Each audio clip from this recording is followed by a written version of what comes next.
¿Cuántas veces tentaron a Dios? Este salmo saca una lección de la historia de Israel, las gracias de Dios y la ingratitud de su pueblo. El Salmo 78, 77 en la liturgia de las horas nos dirá: Atiende, pueblo mío, a mi enseñanza. Toma en serio estas palabras de mi boca. En parábolas voy a abrir mi boca, evocaré los enigmas del pasado. Las cosas que escuchamos y sabemos que nos fueron contando nuestros padres, no deben ignorarlas nuestros hijos. A la futura generación le contestaremos la fama del Señor y su poder, las maravillas que Él ha realizado. En Jacob arraigó sus declaraciones, a Israel le dio una ley. Luego ordenó a nuestros padres que les enseñaran a sus hijos, para que las conozcan sus sucesores, los hijos que nacerán después. Que éstos se encarguen de instruir a sus hijos, para que éstos confíen solo en Dios, no olviden las hazañas de su Dios y observen sus mandatos, para que no sean, a ejemplo de sus padres, una generación rebelde y obstinada, incapaz de mantener su decisión y cuyo espíritu no era fiel a Dios. Los hijos de Efraín, diestros arqueros, volvieron las espaldas el día del combate. Es que no respetaban la alianza de Dios, se habían negado a seguir su ley. Habían olvidado sus hazañas, los prodigios que había hecho ante sus ojos. ¿Qué milagros no hizo ante sus padres en la tierra de Egipto, en los campos de Tanis? Hendió el mar y los hizo pasar deteniendo las aguas como un dique. De día los guió como una nube y cada noche como una luz de fuego. Partió en medio de las rocas del desierto y les dio de beber agua a torrentes. Hizo brotar arroyos de las piedras y las aguas corrieron como ríos. Mas de nuevo pecaron contra él. Desafiaron al Altísimo en el desierto. Tentaron a Dios en sus corazones, pidiendo de comer para sobrevivir. Insultaron a Dios diciendo: ¿será Dios capaz de prepararnos la mesa en el desierto? Es cierto, cuando él golpeó la roca, corrió el agua y los torrentes se desbordaron, pero ¿será capaz de darnos pan o de proporcionar carne a su pueblo? Al oír el Señor se encolerizó, un fuego se encendió contra Jacob y la cólera subió contra Israel, porque no habían creído en Dios, ni habían confiado en los que los salvaría. Dio orden a las nubes en lo alto, abrió las compuertas de los cielos, les envió como lluvia maná para comida, les dio trigo del cielo. Y el hombre comió el pan de los fuertes, y él les envió de sobra provisiones. Hizo soplar en los cielos vientos del este, y trajo con su poder el viento del sur. Hizo llover sobre ellos carne como polvo, aves innumerables como arena del mar. Hizo que cayeran dentro del campamento, en todo el derredor de sus carpas. Comieron hasta que ya no poder más. Él les sirvió de cuanto deseaban. Pero aún así, pero aún sus ansias no calmaban, y todavía en su boca tenían su comida. Cuando estalló contra ellos la cólera de Dios, dio muerte a los más fuertes de los suyos, derribó a la flor y nata de Israel. A pesar de esto, pecaron nuevamente, no creían aún en sus maravillas. De un soplo entonces apagó sus días, trágicamente se acabaron sus años. Cuando él los masacraba, los buscaban, se volvían y le hacían la corte. Se acordaban que Dios era su roca y el Dios, el Altísimo, su redentor. Pero todo se quedaba en palabras, y con su lengua solo le mentían, pues su corazón no se dio a fondo, ni tampoco tenían fe en su alianza. Él, empero, siempre bueno y compasivo, perdonaba su culpa en vez de destruirlos. ¿Cuántas veces no refrenó su cólera en vez de desatar toda su ira? Son seres de carne, se decía, soplo que se va y no volverá. ¿Cuántas veces lo desafiaron en el desierto y lo enervaron en esa soledad? Nuevamente tentaron a su Dios y enojaron al Santo de Israel. No se acordaron más de su poder, del día en que los libró del adversario, cuando hizo milagros en Egipto, prodigios en los campos de Tanis. Convirtió en sangre sus ríos para que no bebieran de sus arroyos. Luego vinieron mosquitos que los comían y ranas que les hicieron gran perjuicio. Entregó sus cosechas al pulgón y fruto de su trabajo a las langostas. Echó a perder sus viñas con granizo y sus sicómoros con la helada. Dejó sus rebaños a merced del granizo y el rayo tumbó sus ganados. Lanzó sobre ellos el ardor de su cólera, ira, furor, angustia, un buen envío de ángeles de desdichas. Dio rienda suelta a su cólera, no preservó sus vidas de la muerte y los entregó a la peste. Mató a los primogénitos de Egipto, a todo hijo mayor de sus carpas de Cam. Luego sacó a su pueblo como ovejas, los guió como rebaño en el desierto, los condujo seguros sin temor, mientras que el mar cubría a sus enemigos. Los introdujo en su santo territorio, la montaña que su diestra conquistó. Expulsó de su presencia a las naciones, les asignó a Cordel una heredad y en carpas ajenas instaló a las tribus de Israel. Mas tentaron a Dios, el Altísimo, se rebelaron contra él, no hicieron caso de sus adversarios, se corrían y traicionaban como sus padres, le fallaban como arco que no apunta, lo irritaron con sus sitios de culto y con sus ídolos lo pusieron celoso. Dios los oía y se indignó y rechazó totalmente a Israel. Abandonó su morada de Silo, que era su tienda, plantada entre los hombres. Permitió que se llevaran cautivo su poder y en sus manos enemigas cayera su gloria. Tanto era su enojo con los suyos que entregó a su pueblo a la espada. El fuego devoró su juventud y sus niñas solteras se quedaron. Sus sacerdotes cayeron por espada y sus viudas no se lamentaron. Pero se despertó el Señor como de un sueño, como un valiente que ha dormido la nona.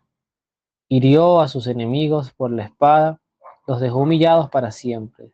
Descartó luego a la tienda de José y no eligió a la tribu de Efraín, mas escogió a la tribu de Judá en el monte Sión al que amaba. Construyó su santuario a las alturas, como la tierra, firme para siempre.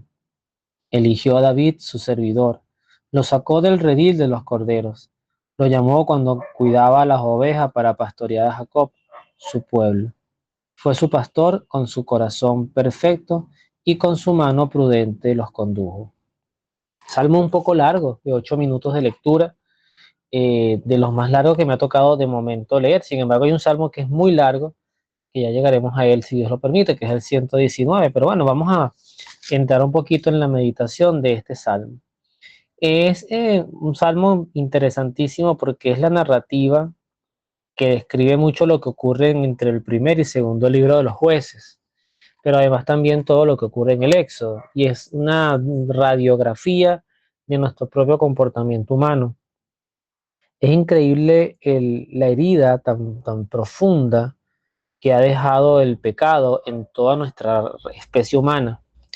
El pecado de la concupiscencia, un pecado cuya mancha pues es quitada con el pecado original, perdón, con el bautizo, viene del pecado original, pero que no, el hecho de que uno limpie bien limpio ese pecado no quiere decir que la naturaleza, la tendencia, la debilidad que genera la concupiscencia sin duda nos hace vivir una lucha constante para ese querer estar con Dios y a la vez satisfacer nuestras propias apetencias humanas que van enmarcadas en cosas que percibimos, cosas que anhelamos, esos placeres y gustos que nos queremos dar.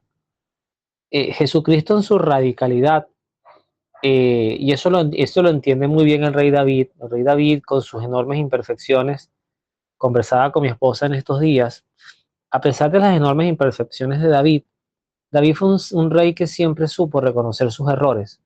Y era un rey que, donde cuando brotaba su humanidad y lo llevaba por el mal camino, él sabía escuchar a los profetas, entiéndase Natán, por ejemplo, el mismo Samuel al principio, pero luego Natán, y pedía perdón y trataba de reparar aquellos errores. Eso es lo que hace David grande, su humildad, pese a los errores que cometió. A diferencia de Saúl, por ejemplo, que fue el primer rey de Israel, pero que no tuvo esa humildad de reconocer cuando pecó en aquella batalla, si no me equivoco, contra los amalecitas, donde la orden era acabar con todo y él se quedó con lo mejor del ganado, dejó al rey como un esclavo y eso, bueno, Samuel le dice primero la obediencia que el sacrificio. O sea, Dios cuando da una orden quiere que lo obedezcan, porque además con Dios no hay posibilidad de errores. O sea, Dios cuando da una instrucción es lo que uno generalmente procura con los hijos, sobre todo cuando están muy pequeños o están pequeñas, pero ya te entienden, que te obedezcan, o sea, que no te cuestionen. Ya el cuestionamiento vendrá con el tiempo y ellos tendrán su propio discernimiento, pero hay una etapa que es de obediencia y esa obediencia en Dios, en el caso puntual de Dios, es total, o sea, es absoluta, es todo o nada, ¿no? Eh, la narrativa que hace en el Salmo 78, el salmista en este salmo, eh, decía, se parece mucho a lo que ocurre en el Éxodo y en el libro de los jueces, que es ese pueblo que ante la necesidad se quejaba, Dios demostraba su poder, se aplacaban, adoraban, luego venía otra vez la necesidad, volvían a cuestionar, y era un sub y baja constante. Uno puede preguntarse cómo es posible que un pueblo que haya visto semejantes prodigios, la liberación de Egipto, con todo lo que eso implicó, las plagas, la apertura del mar, ver salir agua de una roca, el maná, todas estas aves que cayeron para que comieran carne, etcétera. Toda esta abundancia que Dios siempre se veía como el Dios proveedor, el Dios que para él nada era imposible. ¿Cómo es posible que un pueblo dudara y se alejara aún así de Dios? Y de hecho, cuando entran a la tierra prometida, pues es peor la cosa, porque allí lo primero que advierte Josué, los para antes de cruzar el río, también siempre hago el inciso, creo que era el río Jordán, los para antes de cruzarlo y les dice, ustedes de verdad van a cumplir las leyes de Dios, lo van a obedecer solo a él. La gente cree que a una sola voz pues dice que sí, y luego ocurre todo lo contrario. Se entregaron a los sacrificios de los Baales, de la diosa Astarte, bueno, se mezclaron con cantidad de mujeres o hombres. En este caso casi siempre eran mujeres porque venía mucho del tema de los reyes. Cuando llega el libro de los reyes, veremos pues como había una reina que se llamaba Jezabel, que fue terrible, una bruja, además, de todas las características de una bruja, y lo digo en el sentido espiritista, o sea, una mujer que invocaba cosas malas. La esposa de Saúl también aparentemente entró en este tema del espiritismo, de la hechicería. Entonces, esas cosas Dios las marca y sin duda, pues lo hieren mucho. Yo estoy muy claro que el pecado más grave que puede cometer un ser humano es el pecado de la idolatría, es decir, colocar en el lugar donde debe estar Dios a otras cosas. Lo demás son carnalidades, son debilidades que pueden tener ciertamente acompañamiento y explicaciones, pero la idolatría es una decisión personal. O sea, Dios nunca decepciona. Podemos tener percepciones de él equivocadas, pero Dios nunca decepciona. Entonces, cuando usted decide entregarse al horóscopo, a las energías, al universo, al cosmos, al poder de la mente, lo que sea, que le quite posibilidad a Dios de ser Dios, es un pecado realmente grave. Entonces, bueno, creo que es un salmo que nos invita a reflexionar y a preguntarnos dónde estamos realmente parados, en qué punto de nuestras vidas estamos como en el desierto o como el pueblo de Israel en el desierto, cargado de quejas, de dudas, donde la acción de Dios pues pareciera que no actuara o que nos estuviera olvidado. Yo, por ejemplo, hay veces que uno tiene como rachas que se le empiezan a dañar las cosas y uno dice, Dios mío, pero ya no tengo dónde sacar más dinero o no tenía pensado gastar en esto o ya basta porque eso me quita el sueño. Pero creo que todo es necesario, creo que todo es necesario porque al final lo material es material. Por ese carro que tú peleas, por ese apartamento que luchas, con tu muerte nada de eso te vas a llevar. Eso le quedará a tus herederos, a la gente que estuvo cerca de ti, pero para ti no tendrá ninguna relevancia, sino solamente el juicio del amor, de pararte ante Dios Y cuánto amaste será la pregunta que te harán. Cuánto perdonaste, cuán misericordioso fuiste. Y sin duda yo también incluiría en esa ecuación que también evangelizaste, cuántas personas realmente se acercaron a Dios gracias a tu trabajo, a tu labor, pero no de una manera sesgada, sino íntegra, conociendo al Dios, yo lo defino así, al Dios de la verdad, al Dios de la justicia y al Dios de la misericordia. Bueno, que Dios los bendiga, nos vemos en la oración.